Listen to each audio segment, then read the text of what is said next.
السلام عليكم ورحمة الله وبركاته. الحمد لله رب العالمين، والصلاة والسلام على سيدنا محمد وعلى آله وصحبه أجمعين. وما توفيقي إلا بالله، لا حول ولا قوة إلا بالله العلي العظيم. سبحانك لا علم لنا إلا ما علمتنا إنك أنت العليم الحكيم. புனிதம் நிறைந்த இவ்விழாவிற்கு வருகை புரிந்து இவ்விழாவை சிறப்பித்துக் கொண்டிருக்கக்கூடிய கொழும்பு மஜ்லிஸுல் உலமாவுடைய தகுதிமிக்க தலைவர், பன்னூற்றுக்கணக்கான உலமா பெருமக்களை உருவாக்கிய மூத்த ஆலிம் பெருந்தகை, கண்ணியத்திற்குரிய மௌலவி முஹாஜிரின் உஸ்தாத் அவர்களே, இஸ்லாமிய சமூகத்திற்கு தரீகாக்கள் ஆற்றிய சேவையை அற்புதமான முறையில் ஒரு கட்டுரை வடிவு என்று கூட சொல்லலாம், அந்த அமைப்பில் தெளிவுபடுத்தி காட்டிய பாசத்திற்குரிய அன்பு சகோதரர் அவர்களே, இங்கே வரை புரிந்திருக்கின்ற கண்ணியத்திற்குரிய உலமா பெருமக்களே, அன்பார்ந்த பெரியோர்களே, இளைஞர்களே, சிறார்களே, சிறப்புமிக்க இந்த நிகழ்விற்கு ஏற்பாடு செய்திருக்கின்ற போற்றுதலுக்கும் பாராட்டுதலுக்கும் உரிய அன்பர்களே, புனிதமான நிகழ்வில் நம்மையெல்லாம் பங்கெடுக்க செய்து நல்லதை சொல்லவும் கேட்கவும் வாய்ப்பளித்த எல்லாம் அல்ல இறைவனை போற்றி புகழ்ந்து எனதுரையை தொடங்குகின்றேன். தப்லீக் ஜமாத்தை பற்றி பல்வேறு விஷயங்களை உங்களுக்கு மத்தியில் அவர்களுக்கு உண்டான பாணியிலே உங்களுக்கு தெளிவுபடுத்தி காட்டினாங்க. இந்த தப்லீக் ஜமாஅத்து அப்படின்னு பேர் வச்சிருக்காங்கல்ல, அந்த பேர் சரியில்லை, பித்அத் ஜமாத்துன்னு தான் பேர் வைக்கணும். ஏன்னா நபிகள் நாயகம் ஸல்லல்லாஹு அலைஹி வஸல்லம் காலத்தில் இல்லாத ஒன்றெல்லாம் பித்அத் தானே. நபிகள் நாயகம் ஸல்லல்லாஹு அலைஹி வஸல்லம் காலத்தில் இப்படி ஒரு ஜமாத்தாக இருந்துச்சு. சாபாக்கள்லாம் சேர்ந்து இப்படி ஒவ்வொரு ஊராக போய் பொட்டி சட்டியெல்லாம் எடுத்துகிட்டு போய் தொழுகைக்கு அழைக்கிறோம் அப்படின்னு சொன்னால் ஒரு ஹதீஸ் ஆதாரமாக காமிக்க முடியுமா? இப்போ பித்அத் ஜமாத், நபிகள் நாயகம் ஸல்லல்லாஹு அலைஹி வஸல்லம் அவர்கள் தொழுகைக்கு அழைப்பதற்கு பாங்க தான் நமக்கு ஏற்படுத்தி கொடுத்தாங்க. அந்த காலத்தை நம்ம செஞ்சுக்கிட்டு இருக்கிறோம். நாங்கள் தான் தீனுடைய வேலை செய்கிறோங்கிறாங்க. அவங்க தொழுகைக்கு அழைக்கிறது என்றாவது ஒரு நாள் போய் அழைக்கிறாங்க. நம்ம பள்ளிவாசலில் ஒரு நாளைக்கு 5 தடவை அழைச்சிக்கிட்டு இருக்கிறோம். அப்படின்னா உண்மையிலே தீனுடைய வேலை நம்ம தானே செய்யறோம். சஹாபா பெருமக்களுடைய வேலைங்கிறாங்க. எவ்வளோ பெரிய பொய் இது! சஹாபா பெருமக்கள் இப்படி ஊருக்கு கிளம்புனாங்களா தொழுகைக்கு ஆண்டு கூப்பிடுறதுக்கு? சஹாபா பெருமக்கள் போனாங்க, மார்க்கத்தை முஸ்லிம் அல்லாதவர்களும் எடுத்து போனாங்க. அந்த காரியத்தை இவங்க செஞ்சிருந்தா உண்மையில பாராட்டலாம். அது செய்யலை. ஏங்க இந்த மாதிரி மற்றவங்களுக்கு போய் செய்யலை அப்படின்னு கேட்டால், நம்ம சரி பண்ணிக்கிறோங்க, நம்ம சரி பண்ணிட்டு அடுத்த ஆள்கிட்ட போவோம். அப்போ கியாமத்து நாள் வரைக்கும் மற்ற சமூகத்தை இஸ்லாத்தை கொண்டு போக மாட்டோங்கிறத எவ்வளோ உறுதியாக சொல்லாமல் பாருங்க. நம்ம எப்போ சரி பண்ணுறது, எப்போ அவங்ககிட்ட போய் போகிறது, நாங்கள் எடுத்து போகவே மாட்டோங்கிறத அவ்வளோ உறுதியாக சொல்கிறாங்க. ஏங்க நீங்கள் சமூகத்தை எதிர்பார்க்கணும், எல்லாம் சரி செய்யணுங்கிறீங்க. உங்கள் தம்பி இப்படி இருக்கிறாரு, உங்கள் அண்ணன் இப்படி இருக்கிறாரு, அப்போ அதை சரி பண்ணிட்டு சமுதாயத்துக்கு வாங்க.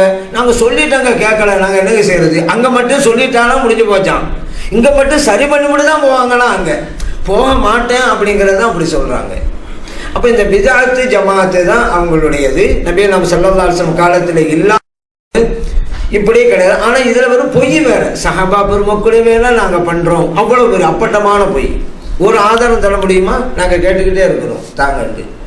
அதுபோல் தப்லீக் ஜமாத்துன்னு பேர் வச்சிருக்கிறாங்க. தப்லீக் அப்படிங்கிறது அரபி சொல்லு. ஆனால் இவர்களுடைய பணிகளை சேவைகளை சும்மா அவங்க பாணியில் பார்த்தாக்கா தப்லீக் அல்ல, தப்லீக். அந்த கைனில் உள்ள புள்ளியை தூக்கிட்டாக்கா தப்லீக்னு வந்துடும். அதுபோல் கடைசியில் கைனை எடுத்துக்கிட்டு ஹேய போட்டால் தப்லீக்னு வரும். அந்த ரெண்டும் பொருத்தமாகும் உங்களுக்கு. ஏன்னா அந்த கைனில் உள்ள நுக்தானுக்கு எடுத்துட்டீங்கன்னா தப்லீக் ஐனு, தப்லீக் என்ன அர்த்தம்? சாப்பாடை கொடுத்து முழுங்க வைக்கிறது அர்த்தம். அந்த வேலையை செஞ்சுக்கிட்டே இருக்கிறாங்க. அப்போ அது பொருத்தம் தான் அது. அடுத்த ரெண்டாவது தப்லீக், அந்த ஹே வரும். அப்படின்னா என்ன? அபுலகு அப்படின்னு சொன்னால் அறியாதவன் அப்படின்னு அர்த்தம், மடையான்னு அர்த்தம். அப்போ மார்க்கத்தில் ஒண்ணுமில்லாத ஆக்குற ஒரு ஜமாத்து தான் அது. அப்போ அதனால இந்த எழுத்து தான் அதுக்கு பொருத்தமாக அமையும். இதுல அவங்க சொல்றதெல்லாம் நாங்க தான் தீனுடைய வேலை பார்க்கிறோம் அப்படிங்கிறாங்க. ஒரு பாமரர்களுடைய கூடாரம் எதுன்னு கேட்டா தப்லீக் ஜமாத்துங்களாம். பாமரர்களாக சேர்ந்து ஒரு அமைப்பு என்னன்னு கேட்டா அதுதான் தப்லீக் ஜமாத். ஒரு ஆலிமை காட்டுங்க, தப்லீக்கு ஆதரவான ஆலிம்கள் இருப்பாங்க, தத்துவம் பேசுவாங்க. ஆனா 3 நாள் 40 நாள்லாம் ஆலிம்களை பார்க்கவே முடியாது. அமிர்ஷாவை தான் பார்க்கலாம், ஏன்னா ஆலிமை இருக்க மாட்டாங்க. ஆனா ஆதரவாளி இருப்பாங்க. ஒரு ஆலிமோட தலைமையிலாவது அனுப்பி வைக்கிறாங்களா அவங்க? நான் கேட்கிறேன். இதுல வேற மார்க்கத்தை தெரிஞ்சுக்கிறதுக்கு, தீனை தெரிஞ்சுக்கிறதுக்கு தான் போறாங்களாம். கொழும்புலேருந்து ஒரு ஜமாத்து கண்டிக்கு போகுது. எங்கெங்க போறீங்க? கண்டிக்கு போறேன். ஏன் போறீங்க? தீனை தெரிஞ்சுக்க போறேன். கண்டிலேருந்து ஒரு ஜமாத்து கொழும்புக்கு வருது. அவங்கள்ட்ட போய் நீங்க எங்க போறீங்க? தீனை தெரிஞ்சுக்கிற போறேன், கொழும்புக்கு போறேன். என்ன கொழும்புல உள்ளவங்களாம் அங்கதான் வர்றாங்க தீனுக்கு, நீங்க அங்கே கொழும்பு. இப்ப நான் கேட்கிற தீனு எங்க இருக்கு? கொழும்புலையா கண்டிலையா? அது சொல்லுங்க. இந்த மாதிரி இருக்குங்க. நான் சொல்றேன், தீனை தெரிஞ்சு கொண்டு ஆசைப்பட்டுட்டா நீங்க ஊரே சுத்துறீங்க. ஒவ்வொரு ஊரிலும் பள்ளியாசல் இருக்கிறது, இமாம் இருக்கிறாங்க. ஒரு நாளைக்கு 1/2 மணி நேரம் நீங்க ஒதுக்குங்க, 1 மணி நேரம் ஒதுக்குங்க, அவங்கள்ட்ட போய் பாடம் பண்ணிக்கங்க. நீங்க உங்க வீட்டில் இருந்தா உங்க மனைவிக்கு உண்டான ஹக்கை நிறைவேற்றலாம், உங்க பிள்ளைகளுக்கு உண்டான ஹக்கை நிறைவேற்றலாம், வியாபாரம் செய்யலாம். அத்தனை செஞ்சுக்கிட்டு நீங்க மார்க்கத்தை படிச்சுக்கலாமே.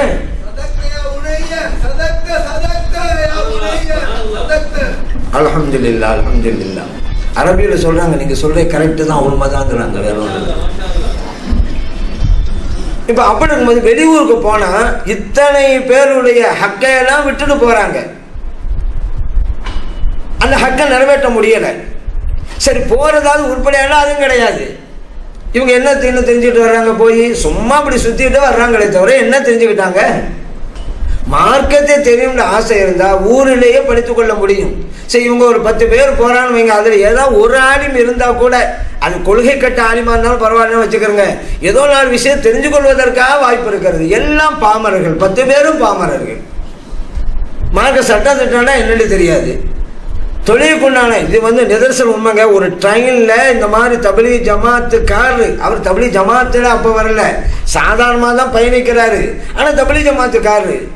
நானும் ட்ரெயின்ல இருக்கிறேன், தொழுகிறாரு, கிபிலா திசை வேறு பக்கம் தொழுகிறாரு. சரி, நம்ம அவர் தெரியாம செய்யறாரோ அப்படிங்கிறதுக்காக சுட்டி காட்டேன், கிபிலா அங்கிட்டு தான் அப்படின்ட்டு. அவர் என்ன சொன்னாரு? பயணத்தில் எங்க வேண்டுமான தொழுவலாமாங்கிறாரு. நிதர்சனம் என் வாழ்க்கை நடந்தது. பயணம் சொன்னா நஃபிலான தொழுகைய, வாகனம் எங்கிட்டு போதோ அந்த திசையில நோக்கி தொழுவலான்னு இருக்குது. நஃபிலான தொழுகை தான், ஃபர்தான தொழுகைக்கு அந்த சட்டம் இருக்கிறதா? எப்படி வழங்கி வச்சுக்கலாம் பாருங்க. அதனால ஒரு ஆணின் தலைமையிலாவது தப்லீக்காரர்கள் போகணுங்கிறனா அதை செய்யட்டும். தப்லீக்காரன் ஃபர்ஸ்ட் சீர்திருத்தம் செய்யட்டும். அது நல்லது கேட்டால் நம்ம பின்னால யோசிப்போம். அப்ப அவர் என்ன வழங்கி வச்சிருக்கிறாரு? ஃபர்தான தொழுகா இருந்தா கூட வாகனம் எங்கிட்டு போதோ அப்படி தொழுகிட்டே போனா கிபிலா திசை தேவைன்னு நினைச்சிட்டு இருக்கிறாரு. தெரியாம இருந்தா பரவாயில்ல, அதுதான் சட்டம்னு வழங்கியிருக்காரு. இப்படிப்பட்ட பாமர்கள் தானே இருக்கிறாங்க. பொதுவா சொல்லுவாங்க, சார் எல்லாருமே சட்டம் தெரியாம இருக்கிறாங்கிறது ஒரு கதை ஒன்று சொல்லுவாங்க. 3 பொம்பளை தொழுதாங்களாம். 3 பொம்பளை தொழுதுட்டு இருக்கும்போது ஒரு பூனை குறுக்க போனுச்சு. ஒரு பொம்பளை சொல்லிச்சான், தொழுதுட்டு இருக்கும்போது பூனை குறுக்க போச்சு அப்படின்ட்டு. அடுத்த பொம்பளை சொல்லிச்சா, டே தொழுகையில பேசக்கூடாதுடி, பேசாதா அப்படின்னுச்சான். அடுத்த பொம்பளை சொல்லிச்சான், நான் மட்டும் தான் பேசல, நீங்க எல்லாம் பேசிட்டீங்க அப்படின்னு. இல்லடா இது அப்ப 3 பேருமே என்ன ஆயிட்டாங்கப்பா, மார்க்க அந்த லெவலுக்கு இருக்கிறாங்க. 3 பேரும் இப்ப பேசிட்டாங்க. இந்த மாதிரி தான் இந்த ஜமாத்திலே செல்லக்கூடியவெல்லாம் இருக்கிறாங்க. மார்க்க சட்டத்திட்டம்ங்கிறது தெரியாம தான் போயிட்டு வந்துட்டு இருக்கிறாங்க. எந்த அளவுக்குன்னா இப்படி போறக்கூடியவங்க ட்ரைனிங் கொடுப்பாங்க. நீங்க சலாம் கொடுத்தோன்னு எனக்கு ஒரு ஏலான் பண்ணுங்க அப்படின்ட்டு ஒவ்வொரு ஆளுக்கும் ஒரு ட்ரைனிங் அப்படி கொடுக்கறது. அப்ப என்ன, ஃபர்லான தொழுகைக்கு பிறகு அல்லது துவாவுக்கு பிறகு வெளியில கஸ்ட் இருக்குது, எல்லாம் கலந்து கொள்ளுங்க. இவர் புதுசா போனவர கஸ்ட்ன்னு சொல்ற பாரமா குஸ்தி அப்படின்ட்டாரு. தொழுகைக்கு பிறகு வெளியில குஸ்தி நடைபெறும், எல்லாம் கலந்து கொள்கிறோட எல்லாம் போறது பயப்படுறாங்க. ஏன்னா எல்லாருக்கும் ட்ரைனிங் கொடுக்குறாங்களாம். இப்படிப்பட்ட பாமர்களை அழைத்து வைத்துக் கொண்டு என்ன தீனுடைய வேலை செய்ய போறீங்க நீங்க? சரி, தீனுடைய வேலைன்னு இங்க பேர் வைக்கலாமா? அது எவ்வளவு பெரிய தப்புங்கிறனா? தொழுகைக்கு மட்டும் நீங்க கூப்பிட்டுட்டு தீனுடைய வேலை எப்படி சொல்லலாம்? தொழுகை மட்டும்தான் தீனா? ஜகாத்தை பத்தி சொன்னீங்களா? ஹஜ்ஜை பத்தி சொன்னீங்களா? நோம்பை பத்தி சொன்னீங்களா? நிக்காவுடைய சட்டத்தை பத்தி சொன்னீங்களா? வியாபாரத்தை பத்தி சொன்னீங்களா? குடும்ப வாழ்க்கை பத்தி சொன்னீங்களா? எல்லாம் சேர்ந்த தானங்க தீனு. நீங்க தொழுகைக்கு மட்டும் விட்டு தீனுடைய வேலை, தீனில் ஒரு பார்ட்டை செய்கிறோம்னு சொல்லுங்க, தீனில் ஒரு பகுதியை செய்கிறோம்னு சொல்லுங்க. தீனுடைய வேலை நீங்க எப்படி சொல்லலாம்? எல்லாத்தையும் வச்சு ஒன்றை மட்டும் சொல்லிக்கிட்டு அதுவே தவறு. இப்ப பாமரர்களாக சேர்ந்து கொண்டு அதுபோல் சொல்லுக்கும் செயலுக்கும் சம்மந்தமே இருக்காது. இதுல வேற தாங்க செய்யறதுதான் ரைட்டுங்கிறதுக்கு, பாமர மக்களை ஏமாத்துறதுக்கு குர்ஆன் வசனத்தை வேற ஓதுறது. வல்தக்கும் மின்கும் உம்மத்தின் எதுன அந்த வசனத்தை ஓதிட்டு, உங்கள ஒவ்வொரு உம்மத்தையும் இருக்கணும், உங்களோட சமூகம் இருக்கணும். யம்ருன பில் மஅரூஃப் வயன்ஹவுன அனில் முன்கர், நல்லதை ஏவணும் தீயதை தடுக்கணும், அப்படிப்பட்ட ஒரு சமூகம் இருக்கணும்னு அல்லாஹ் சொல்லிவிட்டான். அதான் நாங்கங்கிறாங்க, அதான் தப்பு. அப்படி சமூகம் இருக்கணும், இருந்துகிட்டு தான் இருக்குது. உலமாக்கள் கூட அதெல்லாம் செஞ்சுட்டு இருக்கிறாங்க. ஆனா அது நாங்க தான் சொல்றாங்க. பாருங்க எவ்வளவு பெரிய வடிகட்டிய போய். அது நல்லதை ஏவுறதா இருந்தா நல்லது எதுன்னு தெரிஞ்சவன் தான் நல்லது ஏவணும். உனக்கு தான் நல்லது என்று தெரியாது, நீ எப்படி ஏவ? தீயதை தடுக்கிறதா இருந்தா தீயது எது என்று தெரிஞ்சாதானே தடுக்க முடியும். உனக்கு தான் தீயது எதுன்னு தெரியாதுப்பா. நீ வியாபாரம் பண்ணில போயிருக்கிற, விவசாயம் பண்ணில போயிருக்கிற, உனக்கு என்னன்னு தெரியும். அப்ப நாங்கள் தான் அதுண்டா, அப்ப எவ்வளவு பெரிய விபரீதமான வாதங்கள் அது. இந்த வசனம் இருப்பது உண்மை, அது உலமா பெருமக்கள் இன்னைக்கு அந்த காரியத்தை செஞ்சுட்டு தான் இருக்கிறாங்க. இன்னைக்கு நல்லதெல்லாம் செய்யணும்னு இந்த சமூகம் சொல்லி கொடுத்துட்டு இருக்கிற யாரு? உலமாக்கள். இன்னைக்கு ஷரியத் இன்றைக்கும் நிலைத்து நிற்கிறது என்றால் காரணம் யார்? உலமா பெருமக்கள்.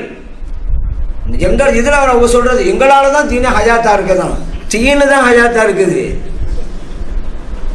தாவாவுடைய பணி பண்றோம், சோர்திங்கிறதுக்கு தாவான்னு தான் சொல்லுவாங்க. ஆலிம் பெருமக்கள், நான் கூட ஒரு வாதத்துக்கு சொல்றது, தீன் உங்களால நிற்கிறது, வேண்டுமான சவால் விட்டு பார்ப்போமா? 10 வருடங்கள் உலமா பெருமக்கள் ஒதுக்கிறட்டும், உங்க கையில மார்க்கத்தை கொடுத்துடுறோம். 10 வருஷம் கழிச்சு எப்படி இருக்கும் ஷரியத்து? யோசிச்சு பாருங்க. அதே நேரத்தில் நீ 10 வருஷம் ஒதுங்கு, உலமாவுக்கு அப்படியே இருக்கட்டும், 10 வருஷம் பிறகும் பார், இதை விட நல்லா இருக்கும். ஏன் உன்னோட குழப்பம் இல்லையில? அதெல்லாம் உண்மையில் இந்த தீன் நிற்பதெல்லாம் உலமா பெருமக்கள். அல்லாஹ் சொன்னது உண்மை, ஒரு சமூகம் இருக்க வேண்டும், இருந்து கொண்டுதான் இருக்கிறது. உலமா பெருமக்களுக்கு உண்டான அந்த வசனத்தை தங்களுக்கு போய் யூஸ் பண்ணிட்டு இருக்கலாமா? அதே போல அவங்க சொல்லுவாங்க, நீங்க அல்லாஹ்வுடைய பாதையில் வாங்க, கோடி இப்போலாம் லட்சமெல்லாம் கிடையாது, கோடி நன்மை, கோடி நன்மை. எந்த அதீதலப்பா இதெல்லாம் எண்ணிக்கையெல்லாம் பார்த்தீங்க? 10 கோடி 200 கோடி அவ்வளவு நன்மை இருக்குதான். ஆனா இருந்தா சொல்லட்டும் பரவாயில்லை, இல்லைங்க. அப்படி ஒரு காலத்துல லட்சம் முன்னாள் லட்சம் தான் சொல்லி, இப்ப என்ன கோடி, லட்சத்துக்கு போல மதிப்பு இல்லை, அந்த மாதிரி ஆகி போச்சு. அதே போல ஃபீ சபீலில்லான்னு ஹதீஸ்ல வரும்னு வச்சுக்கிறோங்க. அந்த ஹதீஸையெல்லாம் ஊருக்கு வச்சுக்கிறது, அல்லாஹ்வுடைய பாதைன்னு வரும். அது வாளெடுத்து போர் தொடுத்து களத்திலே எதிரிகளை சந்தித்து விழுப்புண்களை சுமக்கிறார்களே, இஸ்லாத்திற்காக தன்னுடைய உயிரையே தியாகம் செய்கிறார்களே, அவர்களுக்கு சொல்லப்பட்ட ஹதீஸெல்லாம் இவன் அந்த சட்டிப்பட்டியை தூக்கிட்டு போறவங்களுக்கு போய் யூஸ் பண்ணிக்கிட்டு இருக்கிறாங்க. நபி நாம் ஸல்லல்லாஹு சொன்னாங்களே, மன் கதப அலைய முத்தஅம்மிதன் ஃபல்யதபவ்வ மக்அதஹு மினன் நார். நான் சொல்லாததை சொன்னதாக யாரா சொன்னா அவர்கள் தங்களுடைய இருப்பிடத்தை நரகமாக ஆக்கிக் கொள்ளட்டும். திருமதியில் பதிவு செய்யப்பட்ட அதீத். உங்களுக்கா சொன்னாங்க? ஏன் அந்த அதீதம் உங்களை வச்சுக்கிட்டு பாமர மக்கள் அப்பாவி இளைஞர்களை ஏமாத்துறீங்க? அப்பாவி இளைஞர் நம்புறான், இஜித்துமா நடத்தா, நீங்க சோறு கொடுங்க, உங்களுக்கு சொர்க்கத்தை சீட்டை நாங்க தந்துறோங்கிறாங்க. அவ்வளவு பேர் செலவழிக்கிறாங்க. நீங்க சுன்ன ஜமாத்துக்கு ஒரு உதவி கேட்டு போனாக்கா மேலங்கிலையும் யோசிக்கிறான். அவங்களுக்கு உங்களுக்கு என்ன, இத்தனை பேர் சாப்பாடு தான் நான் கொடுக்குறேன். ஏன்னா இவங்க அந்த மாதிரி போதிக்கிறாங்க, உனக்கு நேரடியா சொர்க்கம் நாங்க சீட்டு போட்டு தந்துடுறோம் அப்படிங்கிறாங்க, நம்பி செய்யறோம். இந்த மாதிரி ஹதீஸ்களை எல்லாம் ஃபீ சபீலில்லாஹ்ங்கிற வார்த்தையெல்லாம் இவர்களுக்காக உபயோகித்துக் கொண்டிருக்கிறார்கள். இது தவறா இல்லையா? நபி ஸல்லல்லாஹு அலைஹி வஸல்லம் அவர்கள் எச்சரிக்கை விடுத்தும் கூட இந்த காரியத்தை அவங்க செய்யலாமா? இந்த கூட்டம் யாரு? சும்மா சொல்றது, நாங்கள்லாம் சுன்னி ஜமாத்து வேறு சொல்லிக்கிறது. இதுல வேற அவங்க வஹாபிகள்ங்க, தப்லீக் ஜமாத்து வஹாபிகள் தான். ஆனா இல்லையா, நாங்களே இமாம்களை பின்பற்றோமே, அது மட்டும்தானே இருக்குது வெளியே நீங்க சொல்லிக்கிறது, அவ்வளவுதானே. மற்றதெல்லாம் வஹாபிகளுடைய பிரதிநிதிகளாக தான் நீங்க இருக்கிறீங்க. மதுவை பின்பற்றீங்க, அவ்வளவுதான். அதனாலதான் நான் சொல்றது என்ன, நீங்க முக்கா வஹாபிகள், அவர்கள் பக்கா வஹாபிகள், அவ்வளவுதான் வித்தியாசம். இவங்க முக்கா வஹாபி, இமா மதுஹபு அப்பாவி இளைஞ ஏமாந்து போகிறான். மற்ற வஹாபிகள் கொள்கை தான் இவங்ககிட்ட இருக்கும். மௌலிதா இருக்கட்டும், மீலாதா இருக்கட்டும், எல்முல் கைபா இருக்கட்டும். இப்போ கூட்டு துவா உள்பட அதையும் விட்டுவிட்டாங்களே நிறைய இடங்கள்ல, தமிழ்நாட்டில் தப்லீகாரர்கள் புடுதா கூட செய்யறது இல்லை, பிதாத்தான். பரிணாம வளர்ச்சியை பார்த்தீங்கன்னா இங்கே சில பேர் தபலீகாரும் ஹந்துரு கொடுப்பாரு. என்னங்க அவங்களை இப்படி சொல்றீங்க, அவரை பாருங்க அவர் ஜமாத்தில் போறாருங்க, ஹந்துரு கொண்டாடுறாங்க. ஏங்க அவரை பற்றி அங்கே பேசுறீங்க, அமைப்பை பற்றி பேசுங்க. அவர் நம்மவர் அதுக்குள்ள போய் கிடக்கிறாரு, அவர் பிடிச்சி இழுக்கணும் நம்ம மேல கிழமை. நம்மவர் அதில் மாட்டிக்கிட்டு இருக்கிறாரு. நீங்க சுட்டி காட்டுவது தபலீகாரர்களே இல்லை, நம்மவர். அவர் அதில் தபலீக என்னென்னு தெரியாம போய் மாட்டிக்கிட்டு கிடக்கிறாரு. அவரை பிடிச்சி நம்ம இழுத்து பாதுகாக்கணும், நம்ம கடமை இருக்கு. ஏன் நம்மவரில் அங்கே உட்காந்துட்டு இருக்கிறாரு, நம்மளை பிடிச்சி தள்ளி விட்டக்கூடாது. போனியெல்லாம் அப்படியே போ அப்படின்னு தள்ளி விட்டக்கூடாது. பாவம் விவரம் தெரியல, விவரத்தை சொல்லி இழுக்கணும். ஆனால் தபலீகில் உள்ளவர்கள்லாம் மீளா கூடாங்கிறாங்க, மொழி கூடாங்கிறாங்க, அன்முகம் இல்லைங்கிறாங்க. அப்போ அந்த வஹாபியத்தோட கொள்கை அப்படி இருக்குதுல்ல. தமிழ்நாட்டுக்கு பாருங்க, ஒரு சில இடங்கள்ல நமக்கு எதிராக நிற்பது அவங்க 2 பேரும் கை கோத்துக்குருவாங்க. அந்த மாதிரி நிறைய இடங்கள்லாம் இருக்கு. இனம் இனத்தோடு தானே சேரும். இப்போ இந்த தபலீகாரர்களுடைய சூழ்நிலையையும் நாம் கவனித்துக்க வேண்டும். அவர்களுடைய அடையாள பற்றி நபியே நாம் ஸல்லல்லாஹு சொன்னாங்க. இன்னைக்கு கூட சொல்லி காட்டினாங்க, நம்மளெல்லாம் அவங்க ஷியாக்கள்ங்கிறாங்க, பெரேலிவனுங்கிறாங்க. என்னப்பா பெரேலவி? அஹமது கான் ஹஸரத்துடைய சொந்த ஊர் பெரேலவி. அதனால அவங்களுடைய கொள்கையில யார் இருந்தாலும் பெரேலவிகள். அதான் என்கிட்ட சொன்னாரு, நீங்க என்ன பெரேலவியா? நான் நாகூரி அப்படின்னேன். என்னங்க நான் பெரேலவி? நாமா பெரேலவிங்கிற ஒரு ஊர் தானே. நீ வடநாட்டில் இருக்கக்கூடிய ஒரு ஊரை சொல்லி அந்த ஊரை சார்ந்தவனு என்னையான்னு சொல்ற? தமிழ்நாடு இருக்கக்கூடிய நல்ல ஊரான நாகூரை சொல்லி நாகூரின்னு சொல்லப்பா என்ன அப்படின்னு சொல்லு. நாகூரி அப்படின்னு ஒரு ஊரை வச்சு தான் சொல்லுன்னு சொன்னா தமிழ்நாட்டில் உள்ள ஊரை சொல்லு. ஏன்னா அங்கே இருக்கக்கூடிய தேவபந்திகள் பெரேலவிகள் அப்படிங்கிறது வடநாட்டில் சுன்ன ஜமாத்தையும் வஹாபியையும் பிரிக்கிற வார்த்தைகள். அது தமிழ்நாட்டு மக்களுக்கு யாரும் தெரியாது, இலங்கை மக்களும் யாரும் தெரியாது. புதுசாக உண்டாக்கலாம் பெரேலு. இங்கே கூட எத்தனை ஊரில் போய் பெரேலுன்னு சொன்னாக்கா என்னப்பா குஜராத்தில் பேசிக்கிட்டு இருக்கா அப்படிமாங்க, யாருக்கும் தெரியாது. இந்த நிலைமையில் இருந்துகிட்டு இருக்கு. அப்போ ஷியாக்கணும் என்ன சொல்லி பார்த்தாங்க, இதுக்கு முன்னால் கூட சொல்லி காமிச்சாங்க. இந்த சுன்ன ஜமாத்து கொள்கையெல்லாம் சரியில்லை என்னாங்க. எல்லாம் குர்ஆன் வச்சுக்கிட்டு எல்லாம் கரெக்டுன்னு. இப்போ என்னடா செய்யறது? முத்திர குத்தலாம் ஷியாக்கள். இன்னையிலிருந்து நீங்கள் ஒரு விஷயத்தை புரிஞ்சுக்கிறீங்க. சுன்ன ஜமாத்துக்காரவங்களை ஷியாக்கள் முத்திர குத்தலாம், தபலீகாரர்கள் ஹவாரிஜிகள் என்று நீங்கள் முத்திர குத்துங்க. அன்றைக்கு ஹவாரிஜிகள், இன்னைக்கு அந்த ஹவாரிஜிகள் வாரிசுகள் இவங்கலாம். ஹவாரிஜிகள்ல நபியே நம்ம ஸல்லல்லாஹு அவங்கள பார்த்து யஅதில், நீங்கள் நீதமாக பங்கிடுங்க. துல்ஹுவைஸலா தமீமி சொன்னால அவருடைய வாரிசுதாரர்கள் ஹவாரிஜிகள். அந்த அவருடைய வாரிசுதாரர்களுக்கு நபியே நாம் ஸல்லல்லாஹு அலைஹி வஸல்லம் அவர்கள் கொடுத்த அத்தனை அடையாளங்களும் இன்னைக்கு தமிழ்காரர்களுக்கு கச்சிதமாக கணக்கச்சிதமாக புரிந்துகிறது. அப்போ ஸல்லல்லாஹு அலைஹி வஸல்லம் பார்த்தா எப்படி சொன்னேன், உமர் தான் வாழ தூக்குனாங்க. நபியே நாம் ஸல்லல்லாஹு சொன்னாங்க, விடுங்க உமர் அவர்களே, ஏன் அவனோட முடிஞ்சு போகும்போது அவனை வாரிசு வர போறாங்கல்ல. யக்ரவுனல் குர்ஆன், யார் அது? குர்ஆனை ஓதுவாங்க. லா யுஜாவிசு தராக்கியஹும், தொண்டைக்குழி விட்டு கீழே இறங்காது, நாக்கில் தான் நிற்கும். அடுத்து இன்னொன்று தெரியுமா, கணக்கச்சிதமாக பொருந்துன்னு சொன்னல நபி நம்ம ஸல்லல்லாஹு சொல்றாங்க, அவங்க யார் தெரியுமா? யஹ்திரு அஹதுக்கும் ஸலாத்தஹு மஅ ஸலாத்திஹி. நீங்கள்லாம் நினைப்பீங்க நம்மெல்லாம் என்ன தொழுதுட்டோம், நம்ம தொழுகிற ஒன்றுமே கிடையாது, அவங்கள பாருங்க என்ன மாதிரி தொழுகிறாங்க என்று நினைப்பீங்க. அப்படிப்பட்டவர்கள் தான் துல்ஹுவைஸலா தம்பியோட வாரிசுகள். இன்னைக்கு யாருக்கு பொருந்தது? கச்சிதமா பொருது பாருங்க. இவ்வளவு சொல்லிவிட்டு நபியே நாம் ஸல்லல்லாஹு அலைஹி வஸல்லம் சொல்லி முடித்த உடனே சஹாபா பெருமக்கள் கேட்டால் யாரை சொல்லலாம் மா சீமாகும். சரி, அவங்கள பற்றி அடையாளம் சொன்னீங்க, அவங்களுடைய பண்புகள் என்ன, செயல்பாடு என்னன்னு சொன்னீங்க, அவருடைய வெளிப்படை அடையாளத்தையும் சொல்லுங்களேன், நாங்கள் அதையும் தெரிஞ்சுக்கிறோம்ல. இப்போதான் நபியே நாம் ஸல்லல்லாஹு அலைஹி வஸல்லம் சொன்னாங்க, அத்தஹலீக், மொட்டை அடித்தல். இன்னொரு மீனிங் வட்டம் எழுதல். ரெண்டே அவங்கள்ட்ட பார்க்கலாம். இன்னைக்கு புகாரில் பதிவு செய்யப்பட்ட ஹதீஸ். அப்போ இது யாருக்கு சொன்னாங்க? நீங்க ஷரகளை பார்க்கலாம். ஹதீஸ் ஷர, இது ஹவாரிஜிகள். அன்றைக்கு ஹவாரிஜிகள், இன்னைக்கும் ஹவாரிஜி வாசல் இருக்கிறாங்களே. அதனால் ஷியாக்கள்னு சொன்னா அவர்கள் ஹவாரிஜிகள் என்று தாராளமா சொல்லுங்க. நீங்க இன்றைய ஹவாரிஜிகள் யார்? அவர்கள் தான் சொல்லுங்க. நம்ம ஆதாரம், அவங்க ஷியாக்குன்னு சொல்லி ஒரு ஆதாரம் கிடையாது, காழ்ப்புணர்ச்சி. என்னடா அவங்க மக்கள் ஒன்றும் கேட்க மாட்டேங்கிறாங்க, என்னமோ சொன்னோம் எடுபட மாட்டேங்குது, இப்படி முச்சல குத்தாவது மக்கள் உங்களை பிரிக்கலாம் நினைக்கிறாங்க. ஆதாரம் கிடையாது. ஆனால் நம்ம ஹவாரிஜிகள் என்று சொல்கிறோம் என்றால் ஆதாரத்தோடு சொல்கிறோம். புகாரில் பதிவு செய்யப்பட்ட ஹதீஸோடு நாம் சொல்லிக் கொண்டிருக்கிறோம். சரி, இன்னொன்னு, அவருடைய சொல்லுக்கும் செயலுக்கும் சம்பந்தம் இருக்காது. ஸல்லல்லாஹு அலைஹி சொன்னாங்க, யுஹ்ஸினூனல் கீல் வ யுஸீஊனல் ஃபிஅல் அப்படிங்கிறாங்க. பேச்சு நான் ரொம்ப நல்லா இருக்கும், மயங்கிடுவான்ல. அப்படி நிறைய இளைஞர் அதில் தான் மயங்கி போனது. ஆனால் சொல்லுக்கும் செயலுக்கும் சம்மந்தம் இருக்காது. அதுக்கும் நீங்கள் பார்க்கலாம். போய் கூப்பிடுவாங்க, வாங்க அல்லாவோட பார்த்துக்குவோம். அந்த ஆள் சொல்றாரு, எனக்கு கடை இருக்குதுங்க, அல்லா பார்த்துக்குருவான் வாங்க அப்படிங்கிறது. இன்னொன்று, வாங்க அல்லாவோட பார்த்துக்க, எனக்கு விவசாயம் இருக்குதுங்க, அதெல்லாம் பார்த்துக்குருவான் வாங்கங்க அப்படிங்கிறது. ஒவ்வொரு நாளும் ஒரு வேலையை சொன்னாக்கா அல்லா பார்த்துக்கலாம் வாங்க, அல்லா பார்த்துக்கலாம் வாங்க. இதை நம்பி ஒரு ஆள் வந்துட்டாரு. பள்ளிக்குள்ள வந்த உடனே இந்த 15 ரூபா செருப்பை எடுத்து கொண்டு போய் அங்கே போய் மூளை போய் ஒழிச்சு வச்சாங்க. அங்கே என்னங்க அவ்வளவு லட்சக்கணக்காக மைப்புள்ள கடையா எல்லாம் பார்த்துக்கலாம்னு சொன்னீங்க, நம்பி வந்துட்டோம் போட்டுவிட்டு. விவசாயத்துக்கு நான் லட்சக்கணக்கான ரூபாய் போட்டு வச்சிருக்கிறேன், நீங்க எல்லாம் பார்த்துக்கலாம், நீங்க அதை விட்டுவிட்டு வந்துட்டேன். அதையெல்லாம் எல்லாம் பார்த்துக்குருவான். கேவலம் இந்த 15 ரூபா செருப்பு எல்லாம் பார்க்க மாட்டான். சரி, அது வெளியில இருக்கிறத எல்லாம் பார்ப்பானா. ஆனா இந்த 15 ரூபா செருப்பை எல்லாம் தான் வீட்டில் பாதுகாக்க மாட்டானா. பள்ளியாசகர் அல்லாட வீடு தானே. அப்ப சொல் வேறு செயல் வேறு. அதனால அவங்க அந்த செருப்பை எடுத்து பத்திரப்படுத்தது தப்பு நம்ம சொல்ல வரல. மனிதன் முயற்சி பண்ணணும், நாம தானே செய்வோம். அதை நான் தப்புன்னு சொல்ல வரல. ஆனா இதுல மட்டும் நீங்க நம்முடைய முயற்சி வேணும்னு நினைக்கிற நீங்க லட்சக்கணக்கான ரூபா போட்டுக்கிற கடையை மட்டும் அந்த பொறுப்பு தேவையில்லை, எல்லாம் பார்த்துக்கிடுவான் விட்டுட்டு வாங்க நீ ஏன் சொன்னீங்க கேட்கிறேன். அப்ப சொல்லுக்கும் செயலுக்கும் சம்மதம் இல்லையா? இப்ப இதையெல்லாம் நபி ஸல்லல்லாஹு அலைஹி வஸல்லம் அவர்கள் பட்டியல் போட்டு காமிக்கிறாங்களே, இந்த கூட்டம் இப்படி ஒரு கூட்டம் வரும் என்று. அது யாருக்கு பொருந்துகிறது? இந்த ஹவாரிஜிகள் யார்? அதெல்லாம் இன்னைக்கு சொல்லுங்க.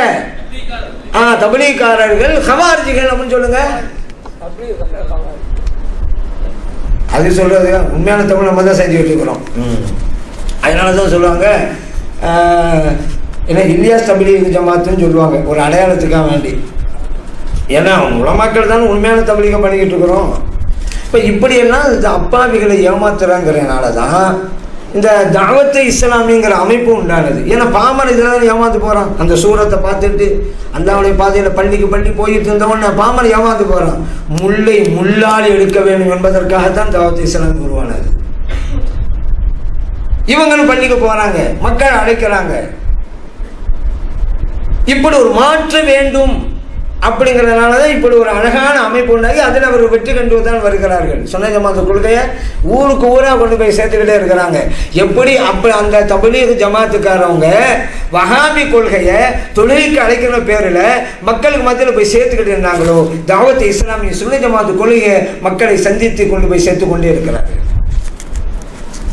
ஒரு அற்புதமான மாற்று அமைப்பாக அது இருந்துகிட்டு இருக்கு. 3 நாள் ஜமாத்து, 40 நாள் ஜமாத்து, 4 மாதம். இதில் வேற அவங்கள்ட்ட மௌலானாக்கள் இருக்கிறாங்க. நம்மெல்லாம் மௌலானாமார்கள் சொன்னால் நபிகள் ஸல்லல்லாஹு அலைஹி வஸல்லம் அவர்களுடைய குடும்பத்தை சார்ந்தவங்க மௌலானாமார்களுமோ, அது மூத்த ஆலிம் பஞ்சகளே மௌலானாமார்களும்பாங்க. அவங்களுக்கு வந்து ஒரு சில்லாக்கு போயிட்டு வந்தாக்கா மௌலானா தான். ஏன் மௌலானா ஏங்க சில்லா போயிட்டு வந்தார்ல? நம்ம ஃபாத்தியா 3ஆம் ஃபாத்தியா ஓதுவோம், 40ஆம் நாள் ஃபாத்தியா ஓதுவோம், 7ஆம் ஃபாத்தியா ஓதுவோம். பிதாத்துங்கிறது தப்லீகாரர்கள்.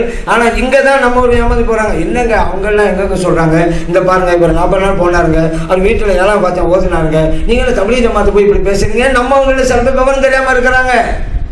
தப்லீக் ஜமாத்துக்கு போயிட்டு வந்து 7ஆம் ஃபாத்தியா ஓதுனவன் நம்ம ஆளுங்க, தப்லீகாரங்க நம்ம ஆளு. தப்லீக் ஜமாத்து நல்லே செய்கிறான்னு சொல்லி ஏமாந்து போய் அதில் போய் மாட்டிக்கிட்டான். அந்த ஆள் நம்ம பிடிச்சி இருக்கணும், காப்பாற்ற நான் வரேன். ஏன் நம்ம கொள்கையில் இருக்கிறாரு. ஆனால் தப்லீக் ஜமாத்தாக இருக்கிறாங்க பாருங்க, அமீர் சாஹிப்லாம் அவங்களாம் 3 ஓதுவாங்களா? என்ன ஆதாரம் கேட்பாங்க நம்மகிட்ட. 3க்கு என்ன ஆதாரம், 7க்கு என்ன ஆதாரம்? இப்போ நம்ம கேட்டோம், நீங்கள் 3 நாள் ஜமாத்துக்கு என்ன ஆதாரம், 40 நாள் ஜமாத்துக்கு என்ன ஆதாரம், 4 மாதம் என்ன ஆதாரம்? அவங்க மட்டும் அவங்க செய்வாங்க. அதுக்கெல்லாம் ஆதாரம் தேவையில்லை, நம்ம செஞ்சாதான் ஆதாரம் வேணும் அவங்களுக்கு. 3 நாள் ஜமாத்து, 40 நாள் ஜமாத்து என்றெல்லாம் அழைத்து கொண்டு போய் மக்களுடைய முன்னேற்றத்தை தடுத்து கொண்டிருக்கிறார்கள் இந்த கூட்டம், தப்லீக் ஜமாத்து கூட்டம் அப்படிங்கிறதையும் நாம் நினைவில் வைக்கணும். சில பேர் சொல்றாங்கல்ல, இல்லை அவங்களாம் சுன்னி ஜமாத்துங்க, அதில் ஈடுபடுறவங்களாம் ஹந்தூர் கொண்டாடுறாங்கல்ல, அதெல்லாம் சும்மா. நான் அதான் சொல்றது அடிக்கடி, ஒன்று வேணாங்க, அந்த மர்கஸ்ன்னு இருக்குதுல்ல, தப்லீக் ஜமாத் மர்கஸ் இருக்குல்ல, அந்த மர்கஸ் மூலமாக ஒரு அறிக்கை வெளியிடட்டேன், மீளாது கொண்டாடலாம், மௌலிது ஓதலாம், மர்கஸ் வெளியிடட்டுமே, செய்ய மாது. ஆனா நம்மள அப்பாவிகள் சுன்னஜமாக அதுக்குள்ள போய் மாட்டிக்கிட்டு கிடக்கிறாங்க. அவங்கள்ட்ட இருப்பெல்லாம் தெரிவிக்கலாங்க, நாங்களாம் செய்யதானே செய்யறாங்கிறாங்க. சரி, அவங்க போய் நீங்க சொல்ல வேண்டியதானே, அப்படிப்பட்டவங்கெல்லாம் மர்கஸுக்கு போய் உங்களை பற்றி இப்படிலாம் சொல்றாங்க, இந்த தப்லீக் ஜமாத் வஹாபிங்கிறாங்க.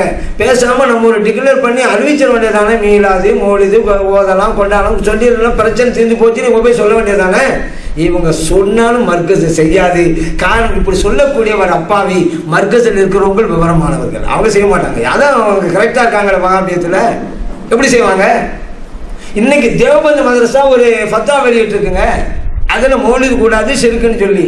சரி, குறைந்தபட்சம் இந்த தப்லீகில் ஈடுபடுகிற சுன்னி ஜமாத் மக்கள் அவங்களுக்கு தான் சொல்கிறேன்.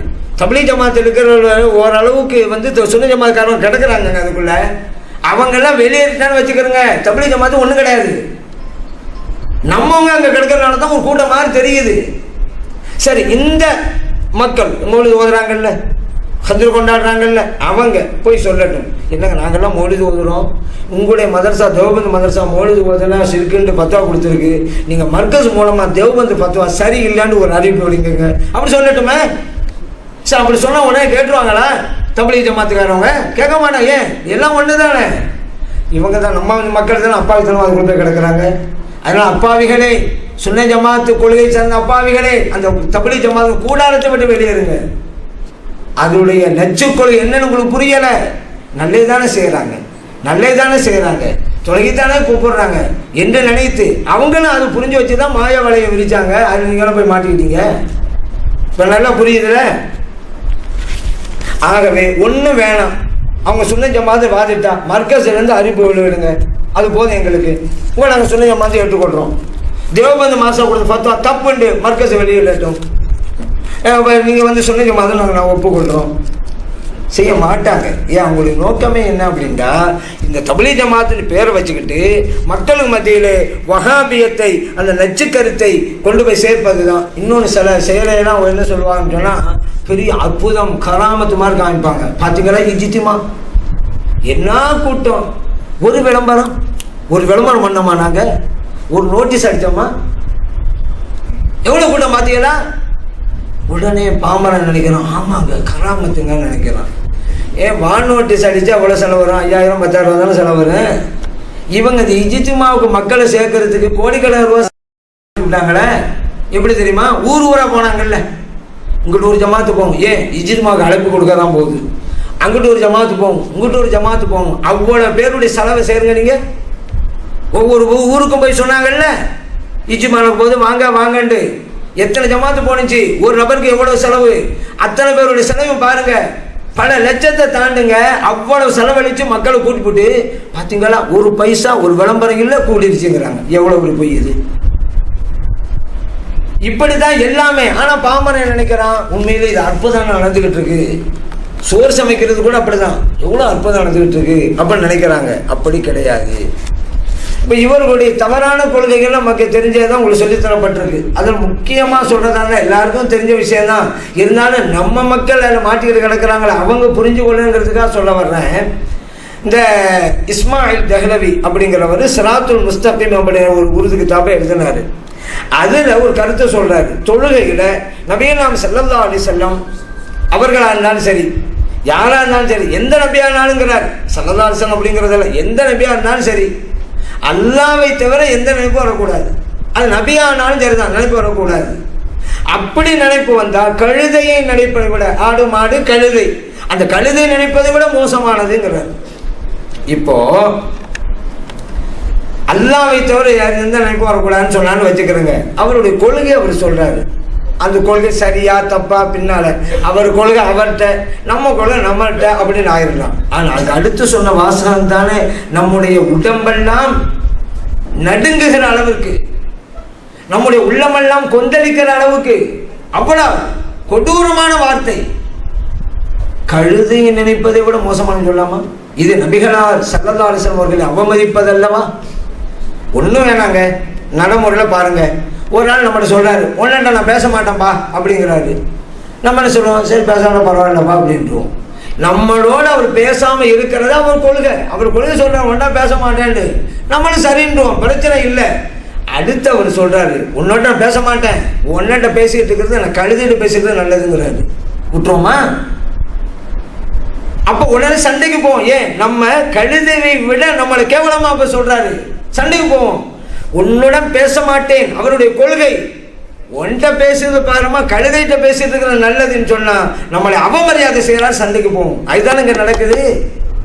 தொழுகையில் அல்லாஹ் மட்டும் நினைக்கணும், வேற யாரும் நினைக்க கூடாது. அவர் கொள்கை சரியா தப்பா அடுத்து. ஆனா அவ்வாறு நினைப்பது நபிகளாராக இருந்தாலும் கூட நினைப்பது கழுதையை நினைப்பதை விட மோசமானு சொல்லலாமா?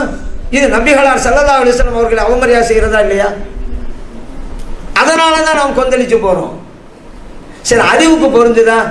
தொழுகை முழுவதும் நபிகள் நாம் ஸல்லல்லாஹு அலைஹி வஸல்லம் அவங்கள தானப்பா நினைச்சாகணும். நீ தக்பீர் கட்டுனையில் இருந்து சலாம் கொடுக்கிற வரைக்கும் நபிகள் நாம் ஸல்லல்லாஹு அலைஹி வஸல்லம் நினைச்சுதான் ஆகணும். ஏன் ஸல்லல்லாஹு அலைஹி சொல்றாங்கல்ல, சல்லு கமா ரஅய்துமூனி உஸல்லி, நான் தொழும்போது எப்படி என்ன பார்க்குறீங்களோ அந்த மாதிரி தொழுங்க அப்படின்னாங்கல்ல, புகாரில் பதிவு செய்யப்பட்டிருக்குல்ல. ஏன் கையப்படி உயர்த்தி தக்பீர் கட்டுறோம்? நபிகள் நாம் ஸல்லல்லாஹு அலைஹி இப்படி செஞ்சாங்க, அதனால நான் அப்படி செய்கிறேன். அப்புறம் அலுமது சூரா ஓதுவீங்க, லம்மு சூரா ஓதுவீங்க. ஏன் ஸல்லல்லாஹு அலைஹி ஓதுனாங்க, ஓத சொன்னாங்க, அதனால ஓதுறேன். ருக்குவுக்கு குனிங்க, ஏன் இப்படி குனிறீங்க? நபிகள் நாம் ஸல்லல்லாஹு அலைஹி இப்படி குனிஞ்சாங்க, ஆகவே நான் இப்படி குனிகிறேன். அப்புறம் நிமிருவீங்க, ஏன் நபிகள் நாம் ஸல்லல்லாஹு அலைஹி இப்படி செஞ்சாங்க, நான் செய்கிறேன். ஏன் அவர் ஸல்லல்லாஹு அலைஹி வஸல்லம் சொல்லிட்டாங்கல்ல, என்னை பார்த்து நீங்கள் தொழுங்கள், நான் எப்படி தொழுகிறேன், எப்படி இங்கே பார்க்குறீங்க, அந்த மாதிரி தொழுங்கன்ட்டாங்க. இப்போ ஒவ்வொரு குனிதலும் நிமிர்தலும் நாம் ஓதுவதும் எல்லாம் நபிகள் நாம் ஸல்லல்லாஹு அலைஹி இப்படி செஞ்சாங்கங்கிறனால தான். அப்படியானால் தக்பீர் கட்டில இருந்து சலாம் கொடுக்கிற வரைக்கும் நாம் செய்வதெல்லாம் நபிகள் நாம் ஸல்லல்லாஹு அலைஹி வஸல்லம் அவர்கள் செய்ததுங்கிற அடிப்படையில் தானே. எப்படி அவர்கள் நினைக்காம நீ தொழுவாய்? அவர்கள் நினைக்காம நீ எப்படி ருக்கு பண்ணுவ? அவர்கள் நினைக்காம எப்படி நீ சஜிதா பண்ணுவ? இப்படி சஜிதா செய்கிறேன் அப்படிங்கிற கூட ஸல்லல்லாஹு அலைஹி வஸல்லம் இப்படி காட்டினார்கள் என்பதனால தானே. நீ அவங்கள நினைக்காம தொழு அப்படின்னா எப்படிப்பா தொழுகிறது? சரி, ஒரு ஆள் தொழுகிறான்னு வச்சுக்கிறோங்க, அவர் அர்த்தம் தெரிந்து தொழுவது நல்லதா, அர்த்தம் தெரியாமல் தொழுவது சிறந்ததா? நீங்க என்ன சொல்லுங்க? தொழுகிறாரு ஒரு ஆள், ஓதுறாரு, அர்த்தம் தெரிஞ்சுக்கிட்டு தொழுகிற நல்லதா, அர்த்தம் தெரியாம தொழுவது நல்லதா? சொல்லுங்களேன். அர்த்தம் தெரிஞ்சுக்கிட்டு தொழுவதுதான் நல்லது. எல்லாருமே தமிழ்காரங்களும் அர்த்தம் சொல்லுவாங்க, அதான் உண்மையும் கூட. இப்போ நம்ம தொழுகையிலே இருக்கிறோம், இமாம் ஓதுறாரு, வஷம்சி வதுஹாஹான்னு ஓதுறாரு, சூரியமே சத்தியமாகன்னு அர்த்தம். வல்கமரி அப்படி ஓதுவாரு, சந்திரமே சத்தியமானு அர்த்தம். வசமானு ஓதுவாரு, வானத்தையுமே சத்தியமானு அர்த்தம். வல்லறிந்து ஓதுவாரு, பூமியுமே சத்தியமானு அர்த்தம். அர்த்தம் தெரியாத வேணுமானா சும்மா பண்ணிப்பாங்க, என்னமோ சொல்றாருன்னு சொல்லி. ஆனால் அர்த்தம் தெரிஞ்சவங்க என்ன செய்வாங்க? வருஷம் ஓதன உடனே சூரியன் மீது சத்தியமா, சூரியன் சொல்லும்போது சூரியன் வருமா வராதா? சந்திரன் மீது சத்தியமான இமாம் ஓதுவார், வல்கமரண்டு. அர்த்தம் தெரிஞ்சவருக்கு சந்திரனை வரத்தானே செய்யும். வசமாய் வானத்துமே சத்தியமான இமாம் ஓதும் பொழுது அதோட மீனிங் தெரிஞ்சவருக்கு வானத்துடனே வரத்தானே செய்யும். ஒன்று வேணாம், உங்களை பார்த்து நான் சொல்றேன், உங்கள் வீடுங்கிற உடனே உங்களுடைய சிந்தனை உங்க வீடு வந்துருச்சா? உங்கள் பிள்ளைகள்ங்கிற உடனே பிள்ளைகள் என்ன வந்துட்டாங்களா? ஏங்க அதானே இயற்கை. அப்போ அந்த வசனத்தினுடைய மீனிங்கை நான் தெரிஞ்சா சூரியன் சந்திரன் என்ன வரத்தானே செய்யும். அப்போ அல்லாஹ் தஆலா எந்த நினைப்பு வரக்கூடாதுன்னு சொன்னா அர்த்தம் தெரியாம தொழு அப்படிங்கிறீங்களா? அர்த்தம் தெரியாம தொழுதான் நினைப்பு வராது. இறைத்தூதர் ஸல்லல்லாஹு அலைஹி வஸல்லம் அவர்கள் எப்படி தொழுதா நல்லதோ அதை செய்யக்கூடாதுன்னு சொன்னாங்க. சரி, அஸ்ஸலாமு அலைக்க ஐயுஹன் நபிங்கிறீங்க அத்தியாயத்துல, நபி அவர்களே அல்லாஹ்வின் சாந்தி உண்டாகட்டும், அதுக்கு அர்த்தம் தெரியாவிட்டா பிரச்சனை இல்லை, வாய்ப்பாடு மாதிரி படித்து முடிச்சு விடுவாரு. நிறைய பேர் அப்படிதான் அத்தையாட்டம் ஆரம்பிக்கிறாங்க, முடிச்ச உடனே அத்தையாவது முடிஞ்ச உடனே தெரியுது, உடனே சலாம் கொடுத்துட்றாங்க, இடம் என்ன ஓதெல்லாம் தெரிய மாட்டேங்குது. அப்படி நிறைய பேர் தொழுகிறாங்களே. அலுந்து சொன்னா அப்படித்தான், பிஸ்மில்லான்னு ஆரம்பி அலுந்தும்பாங்க, பழந்தானே ஆமின்னு சொன்னா ஓ முடிச்சுதான் வசூலா பாத்தீங்க, அப்படி அதுக்கு அடுத்து என்ன ஓதெல்லாம் யோசிக்கிறாங்க, இடையில ஓதுமாலாம் என்னவனே தெரியல. இப்படிதான் நிறைய பேர். அப்ப அர்த்தம் தெரியாவிட பிரச்சனை இல்லை. அஸ்ஸலாமு அலைக்க ஐயுஹன் நபி என்ற அர்த்தம் தெரிந்தவர் நபி அவர்களே என்று சொல்வாரா இல்லையா? நபி நினைவு வரத்தானே செய்யும். நபி அவர்களே நபி நினைவு தானே வரும். நமக்காவது நபி அப்படின்ற வார்த்தை தான் நினைவுக்கு வரும். ஆனா அந்த வார்த்தையை சஹாபா பெருமக்கள் சொன்ன போது நபி நாம் ஸல்லல்லாஹு அலைஹி வஸல்லம் உருவம் அல்லவா முன்னே வந்து நிற்கும். ஏன் அவங்க பார்த்தவங்களாச்சே, நம்ம ஸல்லல்லாஹு அலைஹி வஸல்லம் பார்க்கல, நபின்னா நபி மட்டும் நிற்கிறோம். பார்த்தவங்களா இருந்தா உங்கள் மகன் அப்படின்னு சொன்னா உங்க மகன் உங்களுக்கு தெரியும், உங்க மகன் உருவம் வந்து நிற்குதா உங்களுக்கு முன்னால? சஹாபா பெருமக்களுக்கு வரத்தானே செய்யும். அறிவுக்கு பொருந்துதா நீங்க சொன்ன சட்டம்? ஏன் இப்படி சொல்றீங்க? சரி, நினைக்க கூடாதுன்னு சொல்லிட்டு போங்க, உங்களோட போச்சு. அது எப்படி கழுதையை நினைப்பதும் மோசம் எப்படி சொல்லலாம்? எங்கள் நபியை நீங்க அவமரியாதை செய்வதற்கு உங்களுக்கு என்ன தகுதி இருக்குது? நாங்க பார்த்து சும்மா இருக்கணுமா? எங்கள் நபி அல்லவா, நாங்க எப்படி சும்மா இருப்போம்? எங்க பாப்பா அம்மா நீங்க அவமரியாதை பேசாம சும்மா இருப்போமா? அல்லாஹ் குர்ஆன்ல சொல்லிட்டானே, வமா கான லக்கும் அன் தூது ரசூலல்லாஹ், இறைத்தூதர் ஸல்லல்லாஹு அலைஹி வஸல்லம் அவர்களுக்கு நோவினை கொடுப்பதற்கு உங்களில் யாருக்கும் அனுமதி கிடையாது. ஆனா நோவினை படுத்துறீங்க, எப்படி எங்கனாலும் பொறுத்து கொள்ள முடியும்? கேட்டு சும்மா இருப்போமா நாங்க? அதனால்தான் நாங்க எங்களுடைய கருத்தை சொல்றோம், எங்களுடைய பிள்ளைகளின் சமூகத்தை பாதுகாக்க நினைக்கிறோம், அந்த கூட்டத்தில் போகக்கூடாது அப்படின்னு. இப்படி எத்தனையோ விஷயம் சொல்லலாம். தவறான கருத்துக்கள் அவங்ககிட்ட இருக்கிற விஷயங்கள் நிறைய இருக்கு. அதுக்கு அஷ்ரஃப் தானவி அவர் ஹிஃப்ஸுல் ஈமான் அப்படில்ல நபியனாம் ஸல்லல்லாஹு அலைஹி வஸல்லம் அவர்கள் சம்பந்தப்பட்ட இல்முல் கைப் மறைமுக ஞானத்தை பற்றி பேசி வரும் பொழுது நபியனாம் ஸல்லல்லாஹு அலைஹி வஸல்லம் அவங்களுக்கு மறைமுக ஞானம் இருக்குன்னே வச்சுக்கிறோமே. அவர் வர்றாரு, ஏன் இருக்குன்னு ஒப்புன்னு தான் ஆவணு குர்ஆன் தெளிவாக சொல்லி காட்டுதில்ல. இருந்தாலும் அதனால் என்ன சிறப்பு இருக்கிறது? இதுதான் ஆபத்தான கருத்து. இருக்கட்டுமே, இதை வச்சுக்கிட்டு அவங்க சேர்ந்தவங்களை எப்படிங்க சொல்றீங்க? அப்படி ஓட நிப்பாட்டல. நமக்கு தெரியாதது ஒரு குழந்தைக்கு தெரியும், ஏன் நமக்கு தெரியாத ஒரு மஜ்னூனுக்கு கூட தெரியும். அந்த மாதிரி நமக்கு தெரியாது, நம்ம எல்லாரும் தெரியுது. என்னங்க இது? உதாரணத்தை பாருங்க. நமக்கு தெரியாதது குழந்தைக்கு தெரியலாம், அது சந்தேகம் கிடையாது. நமக்கு விஷயம் தெரியாம இருக்கலாம், குழந்தைக்கு தெரியலாம் தான். பைத்தியத்துக்கு கூட உண்மை அதுவாக இருக்கலாம், நமக்கு தெரியாதது பைத்தியம் தெரியலாம், உண்மை. அதை எங்க கொண்டு வந்து நிப்பாட்டுறீங்க? எங்க வந்து அதை இணைக்கிறீங்க? நமக்கு தெரியாதது நபியலாம் ஸல்லல்லாஹு அலைஹி வஸல்லம் அவங்களுக்கும் தெரியலாம் அப்படிங்கிறதுக்கு இதுவா உதாரணம்? ஒரு ரசூலை அவமரியாதை செய்வதற்கு இதை விட வேற என்ன வேணும்? நபியலாம் ஸல்லல்லாஹு அலைஹி வஸல்லம் அவர்களுக்கு சாதாரண விஷயமா இருந்தா மறைமுக ஞானம் இருப்பது சாதாரணம், அதுல விசேஷமா இல்லை அப்படின்னா அல்லாஹ் பிரத்தியமாக குர்ஆனிலேயே சொல்லி காட்டுறான். ஆலிமுல் கைபி, அல்லாஹ் தஆலா மறைமுக ஞானத்தை அறிந்து வைத்திருக்கலாம். ஃபலா யுலிஹிரு அலா கைபிஹி அஹதன், அந்த மறைமுக ஞானத்தை அல்லாஹ் யாருக்கும் சொல்லிக் கொடுக்கிறது இல்லை. இல்லா மனிர்தலாம் ரசூலின், தான் விரும்புகின்ற ரசூல் ஸல்லல்லாஹு அலைஹி வஸல்லம் அவர்களை தவிர என்று இறைவன் சொல்றானே, சூரத்து ஜின்னில சொல்லி காட்டுறான்ல. அதுல ஒரு சிறப்பு இல்லைண்டா ஏங்க ஒரு வசனத்துல இறைவன் சொல்லி காட்டானே, இத என் ரசூலுக்கு மறைமுக ஞானத்தை சொல்லி கொடுத்திருக்கிறேன் என்று சொல்லி ஏன் அடையாளம் காட்டானு? 6000க்கும் மேற்பட்ட வசனங்களை இதுவும் ஒரு வசனமாக ஏன் ஆக்கணும்? கியாமத்து நாள் வரைக்கும் வரப்போகிற மக்கள் இந்த வசனத்தை ஓதிக்கிட்டே இருக்கட்டும் என்ற நிலையில இறைவன் ஏன் வைக்கணும்? அதுக்கு ஒரு சிறப்பு இருக்க போய் தானே, இல்லை ஒண்ணும் இல்லை அப்படின்னா ஏன் இதை கொண்டு வந்தான் இறைவன்? வமா கானல்லாஹு லியுத்லிஅக்கும் அலல் கைப், அல்லாஹ் இன்னொரு இடத்துல சொல்லி காட்டுறான், இறைவன் உங்களுக்கு மறைமுக ஞானத்தை சொல்லி தர மாட்டான். வலாக்கின்னல்லாஹ யஜ்தபி மிர் ருசுலிஹி மன் யஷா, தான் விரும்புகின்ற இறை தூதர்களை தேர்ந்தெடுத்து அல்லாஹ் கற்றுக் கொடுக்கிறான். இதுல எல்லாம் ஒண்ணும் இல்லாண்டா ஏங்க சொல்லணே? இந்த வசனத்துல எல்லாம் தேவையில்லாத நல்லா பேசிட்டு போறானா குர்ஆன்ல? அப்ப இந்த கூட்டம் என்ன சொல்லுது? குர்ஆனை தேவையில்லாத அல்லாஹ் சொல்லியிருக்கான் அப்படின்னு சொல்ல வராங்களா? சொல்லலாம், அஷ்ரஃப் தானவி எழுதுறதுக்கு நாங்க என்னங்க செய்வோம்? இதையும் சொல்லுவாங்க, என்னங்க உங்க இமாம்கள் அப்படி எழுதி வச்சிருக்காங்க, உங்க தலைவர்கள் அப்படி எழுதி வச்சான்னு கேட்டா அவங்க எழுதி வச்சா அவங்களோடங்க, நாங்க என்ன மக்களுக்கு போய் சொல்லிக்கிட்டா இருக்கிறோம், நாங்க சொல்லிக்கிட்டானே போய் கூப்பிடுறோம். இப்படி திசை திருப்பிடுறது. நம்மளுக்கு யாராவது போய் கேட்டா நம்ம ஆளுக்கு அப்படி சொன்னோன்னா சரி சரின்றது. அஷ்ரஃப் தானுடைய கருத்து தான். ஆனா இல்லியாசு மல்பூசாத்துன்னு ஒரு கிதாப் எழுதியிருக்கிறாரு. அதுல அவர் என்ன சொல்றாரு? இந்த திட்டம், இந்த முறை என்னுடையது. ஊருக்கு ஊரா போய் கூப்பிடுறாங்க பாருங்க, இந்த திட்டம் நான் உருவாக்குனது. ஆனா கொள்கை அஷ்ரஃப் தானுடையதான், அதைத்தான் நான் ஊருக்குள்ள சொல்ல போறேன் அப்படிங்கிறாரு. அப்ப அஷ்ரஃப் தானுடைய கொள்கை என்னன்னு தெரிஞ்சு போச்சு, அதைத்தான் நாங்க பரப்ப போறோம்னு சொல்லிவிட்டாரு. வேற என்ன இருக்கு? அதையா நாங்க சொல்ல போறோம், அதையா சொல்ல போறோம். ஒண்ணும் வேணாங்க, நீங்க சொல்லலன்னு வச்சுக்கிறோங்க. இன்னைக்கு தப்லீக் ஜமாத் ஊறி போனவருடைய நிலை என்ன? மௌலிது மில கூடாதுங்கிறது தானே, முடிஞ்சு போச்சு. இதுக்காக தான் நம்ம சேரக்கூடாதுங்கிறோம். நாங்க சொல்லவா செய்யறோங்கிறீங்க, ஆயிப்போச்சுல.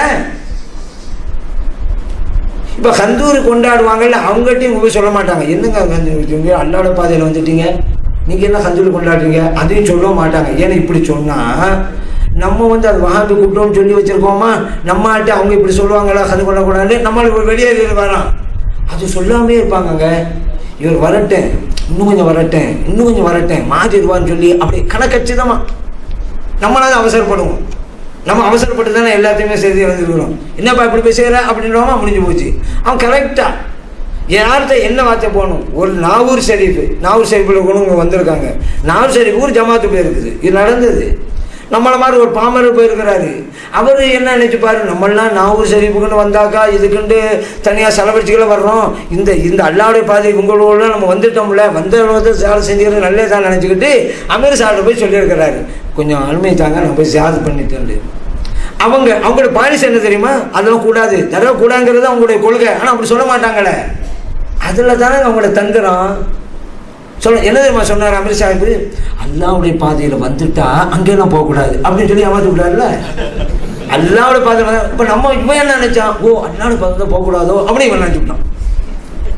இப்போ நீங்கள் நிறைய பேர் சொல்கிறாள் ஹஜ்ஜுக்கு போய்ட்டு வந்துட்டா தமிழ்நாட்டில் என்ன யுக்திகளாங்க, ஹஜ்ஜு போய்ட்டு வந்துட்டாரா அப்படி சொல்கிறது, இனிமேல் நீங்கள் அஜ்மீருக்கெல்லாம் போகக்கூடாது, நாகூருக்கெல்லாம் போகக்கூடாது. ஏங்க அப்படி சொல்றீங்க, பெரிய ஜியாரத்துக்கு போய்ட்டு வந்துட்டீங்கல்ல, எங்க ரவுதாசல் போய்ட்டு வந்துட்டாங்களாம். எப்படி வழி தரவங்க, பெரிய ஜாத்துக்கு போயிட்டு வந்துட்டா அதுக்கு பிறகு அதை விட சின்ன ஜாத்துக்கும் போகக்கூடாது இப்படி சொல்கிறாங்க. ஏன்டவன் சொன்னார், இந்த மாதிரி சொல்கிறாங்களே ஹஜ்ஜி போயிட்டு வந்தவங்களாம் நாகூர் அஜ்மீருக்கெல்லாம் போகக்கூடாங்கிறாங்களே, ஏன்னா பெரிய ஜாத்துக்கும் போயிட்டு வந்துட்டோமாமேண்டு. அப்போ நான் சொன்னேன், அப்படியா இனிமேல் எந்த தொழுகையும் தொழாதீங்கன்னு சொல்லுவாங்க. ஏன் பெரிய பள்ளியாசலம் தொழுது வந்துட்டீங்கல்ல, ஏன் சின்ன பள்ளியாசல் போய் தொழுவுறீங்க அப்படின்னாக்கா நீங்கள் என்ன செய்வீங்க அப்படின்னு. இல்லை, அவர்களுடைய தந்திரத்தை சொல்ல வர்றேன். டைரக்டாக எதையுமே சொல்ல மாட்டாங்க, அழகாக அற்புதமாக அந்த காய்களை நகர்த்துவாங்க, அவசரப்பட மாட்டாங்க. அதனால தான் நம்மவெல்லாம் இன்னும் அதுக்குள்ள போய் கிடக்கிறோம். நான் என்ன சொல்கிறேன் தெரியுமா, சுன்னை ஜமாத்துக்காரர்கள் அதுலேருந்து வெளியேற்றிடுங்க. தபிலீக்காரர்கள்னு ஒன்று கிடையாது. நம்மவங்க தான் தெரியாதனமாக இருக்க மாட்டேங்கிறோம். நம்ம தாங்க அதிகம், எந்த ஊருக்கு போனால் தமிழ்நாடாக இருந்தாலும் இலங்கை நம்ம தாங்க அதிகம். தபிலீக் ஜமாத் தமிழ்னா அவங்க அதுக்கு போய் கிடக்குறாங்க. அவங்கள அகற்றுங்க ஃபஸ்ட்டு, உண்மை. ஆனால் அதை உண்மையை தெரிந்துவிடக்கூடாதுங்கிறது அவங்கள கரெக்டாக இருக்கிறாங்க அந்த தபிலீக் ஜமாத்துக்காரர்கள். அவசரப்படாமல் எதையுமே சன்னஞ்சன்னமாக சொல்லிக்கொண்டே வருவார்கள். இது அவர்களுடைய பாலிசி. அடுத்து நம்மவர்களை இன்னொரு வகையிலையும் ஏமாற்றுவாங்க. என்னடா பாருங்க, எங்களை போய் தப்பான அமைப்புங்கிறாங்க. எங்களால எத்தனை பேர் தொழுகை ஆரம்பிச்சிருக்காங்க தெரியுமா, எங்களால எவ்வளோ பேர் தாடி வச்சிருக்காங்க தெரியுமா, எங்களால எவ்வளோ பேர் கண்ணு குடிக்கிறத நிப்பாட்டி போனாங்க தெரியுமா, இப்படிப்பட்ட எங்களை பார்த்து இவங்க இப்படி சொல்றாங்களே அப்படிங்கிறது.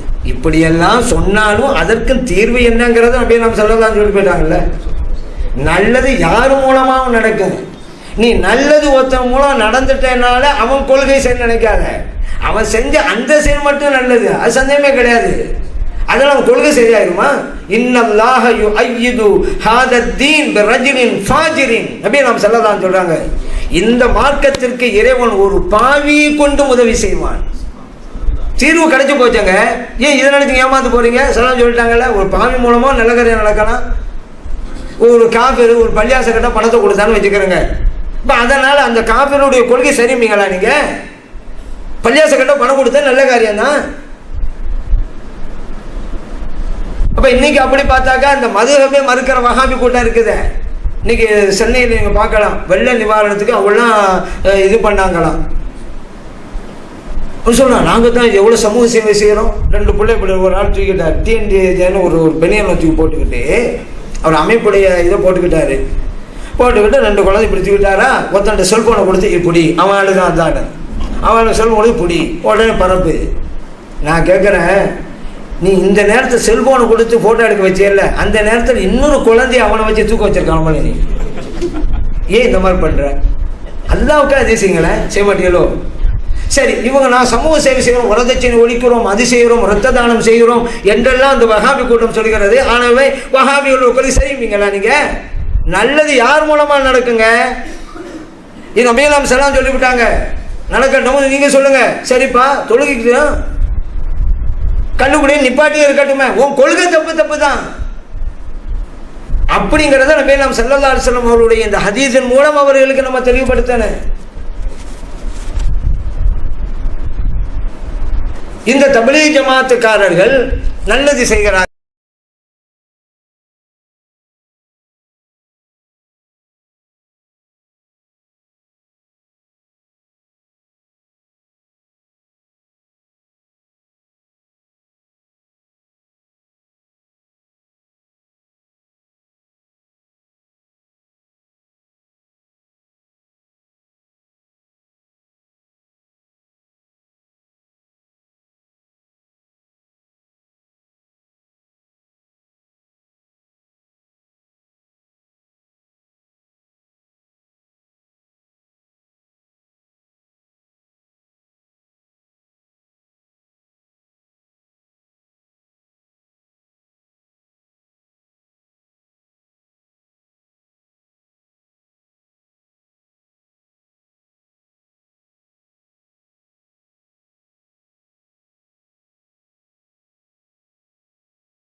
பள்ளிவாசல் இல்லாத இடத்துல உருவாக்கி விட்டாங்களே அங்க நசராக்கள் மத்தியில பொய் சொல்றாங்கங்க.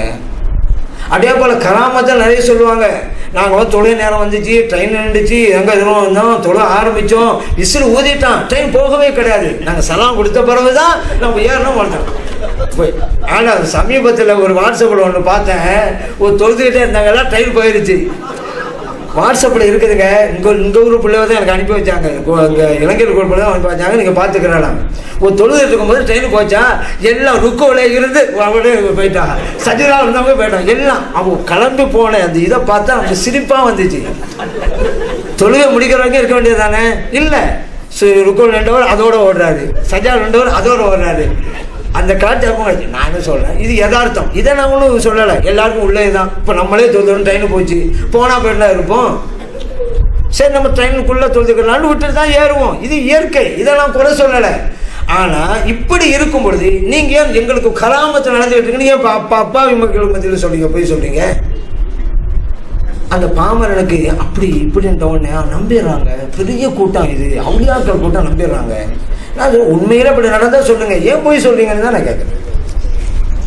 கொள்கைகளை இப்போ அதான் நம்ம மக்கள், நான் குறிப்பாக நான் சொல்றது, தப்லீக் ஜமாத் இருக்கக்கூடிய சுன்னி ஜமாத்தை சார்ந்த என் சகோதர பெருமக்களே, அந்த கூட்டத்தை வெளியே வாங்க.